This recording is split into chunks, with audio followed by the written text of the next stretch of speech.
Lee Van Cleef names the 7 actors he respects the most. Lee Van Cleef was born with the full name Clarence Loy Van Cleef Jr. on January 9, 1925 in Somerville, New Jersey. He grew up during the Great Depression, a really hard time in America that taught him to be tough and work hard. Before he ever made it to Hollywood, he served in the U.S. Navy during World War II, where he worked as a sonar guy on a ship that swept for underwater mines. His time in the war showed the kind of bravery and discipline that would later show up in both his real life and the characters he played in movies. After coming home from the war, Lee worked for a little while as an accountant and even tried painting, but the pull of being on stage was just too strong to ignore. Lee's acting career kicked off on the theater stage, where his deep voice and intense look quickly got the attention of people who cast actors in roles. His first big break came when he landed a part in a stage show called Our Town, and pretty soon after that he moved into movies. His first movie role came in the classic western called High Noon in 1952, where he played one of the quiet, creepy gunmen who were hunting down Gary Cooper's character. Even though he didn't say a single word, Lee left a mark you couldn't forget. His sharp face and piercing eyes became the go-to look for villains in Hollywood. All through the 1950s, he became a familiar face in Western movies and TV shows, usually playing the outlaw, the gunslinger, or the cold-blooded bad guy. His roles in movies like The Man Who Shot Liberty Valance, The Tin Star, and The Bravados locked him in as one of Hollywood's most dependable bad guys. But Lee's road wasn't always smooth. In the early 1960s, a really bad car accident left him with serious injuries and constant pain, and his career started to slow down. Hollywood seemed to move on without him, and for a while he was stuck doing small TV parts and cheap, low-budget movies. But things were about to change. In 1965, the famous Italian director Sergio Leone saw something in Lee that Hollywood had missed. A depth and quiet cool that went way beyond the typical bad guy role. Leone cast him alongside Clint Eastwood in For a Few Dollars More, the second movie in what's now called the iconic Dollars trilogy. Lee's role as Colonel Douglas Mortimer, a bounty hunter with toughness and a sense of right and wrong, brought his career roaring back to life overnight. Audiences loved his mix of toughness and complicated morals, and the movie's success turned him into a star around the whole world. The very next year, Lee showed up again alongside Eastwood in The Good, the Bad, and the Ugly in 1966, playing Angel Eyes, one of the scariest and most unforgettable villains in movie history. With his black hat, cold stare, and super calm attitude, Lee gave a performance that set the standard for the Western anti-hero. The spaghetti Western world welcomed him as one of its top stars. And during the late 1960s and 1970s, he became one of the most popular and bankable stars in all of Europe. He went on to lead a bunch of successful westerns and action movies, including Death Rides a Horse in 1967, Day of Anger in 1967, Sabata in 1969, and Return of Sabata in 1971. His success in Europe didn't just save his career, it also gave him the respect and recognition that Hollywood had never really given him. Off-screen, Lee was known as a quiet, private guy who really valued his family and friends. Even though he played tough and ruthless characters, people who knew him said he was warm, thoughtful, and surprisingly gentle. He loved painting, sailing, and hanging out on his California ranch where he could get away from all the pressure of being famous. He was also a devoted husband and dad, though his personal life had its rough patches, including multiple marriages and some really tough times. But through all of it, he stayed humble and grateful for everything his career had given him. Lee Van Cleef kept on acting well into the 1980s, moving smoothly into TV and modern action movies. His later work included Escape from New York in 1981 and the TV series The Master in 1984, where he played a martial arts expert, which was a surprising and fun new role that introduced him to a whole new group of fans. Even as his health started going downhill, he never lost his love for his craft or his joy in performing. Lee Van Cleef's personal life, just like his career, was full of passion, some rough storms, and real loyal companionship. Over the course of his life, he got married 3 times, and each marriage reflected a different part of his journey. From a young guy just starting out in the world to a seasoned actor who had been through the highs and lows of Hollywood. His first marriage was to Patty Ruth Kay in 1943, when Lee was still a teenager and hadn't even started his acting career yet. Their marriage happened during a really crazy time since World War II was going full force across the globe and Lee was serving in the United States Navy on a minesweeper ship. Patty stood by him through his early struggles, giving him a feeling of home and stability while he served his country and then figured out civilian life. After the war, When Lee started chasing his acting dream in regional theater and eventually on Broadway, Patty stayed right there supporting him. But as his career started to grow and acting took up more and more of his time and energy, the pressure of show business started wearing on them. The couple eventually split up in 1958 after 15 years of marriage.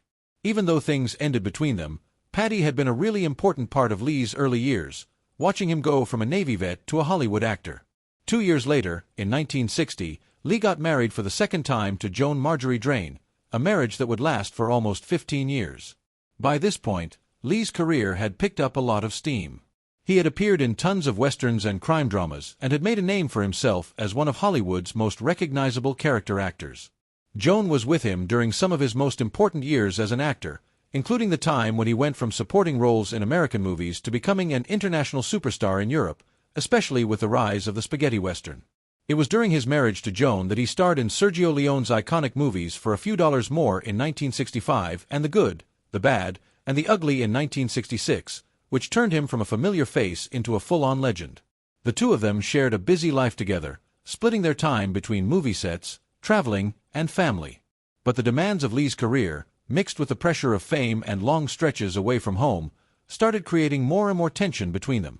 Their marriage ended in divorce in 1974, closing the chapter of his life that had lined up with his biggest professional wins.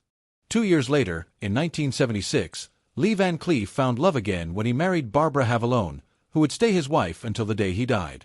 By this time, Lee was in his early 50s and had settled into a comfortable groove with his career. Even though the wild, non-stop energy of his younger years had calmed down a bit, he was still very much in demand as an actor, showing up in both movies and TV productions all over the world.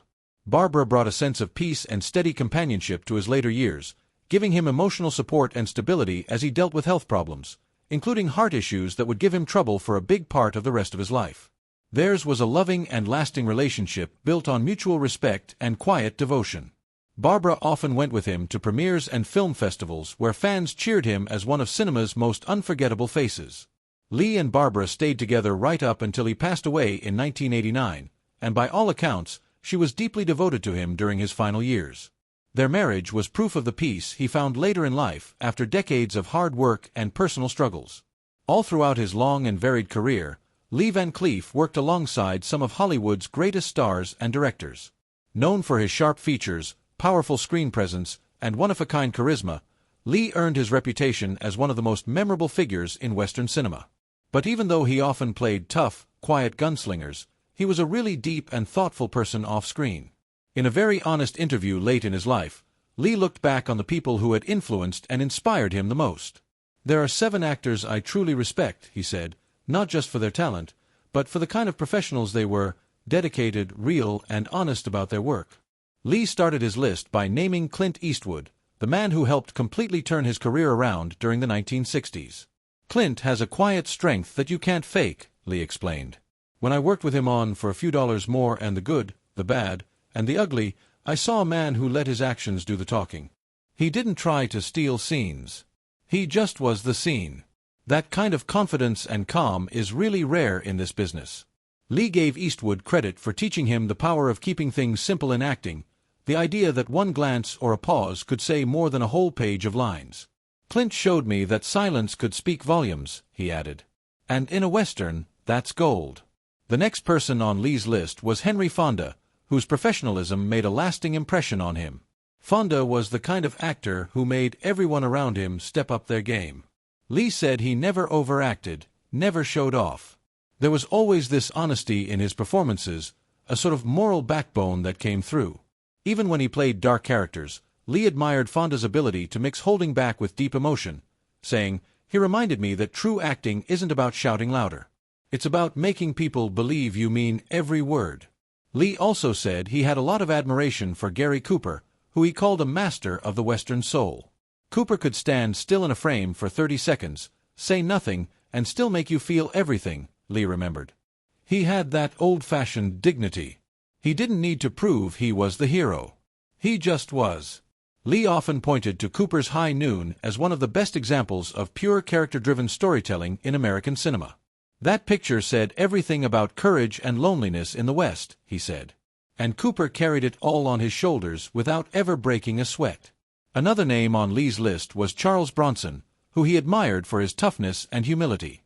Bronson came from nothing, a really rough upbringing, and he never forgot it. Lee said he had that steel in his eyes, that truth that only comes from real struggle. When you saw him in a role, you believed he'd actually lived it.